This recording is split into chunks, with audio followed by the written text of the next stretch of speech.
This is the initial presentation that you'll get when you start project. On the right-hand side, you have a number of those templates that we talked about earlier.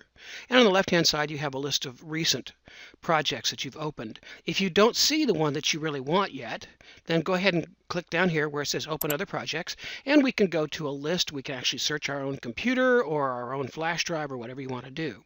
Now, the one I want is right here at the top of the list. That's because I just got through checking it, and I want it to stay at the top of the list. So I'm going to go over here to the little pin, and I'm going to click it, and that becomes the first project on my list. So anytime I start project, this one's going to be at the top of the list, and so it's going to load that way. I'm going to go down here to Options, and I'm going to show you one other thing that you can do. I want to go down here to Advanced, and down here at the bottom, I want it to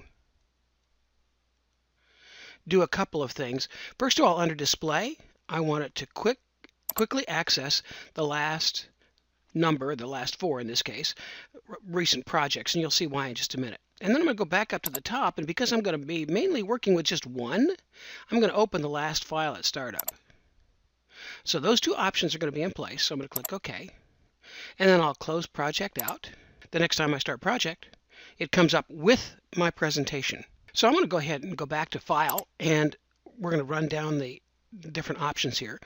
This is Info, and that usually tells me about what's going on with my program and my file. If I click New, then I can search, go back to the template, search my hard drive, whatever I'd like to do with that one. Open, we've seen that one before. Of course, we know what Save is, and Save As, and Print. We're going to come back and cover these in detail, but I wanted to go down here at the bottom. Notice that I've got my training project at the top.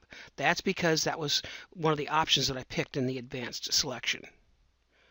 In this particular case, I'm going to go ahead and go to Training Project, and there it is.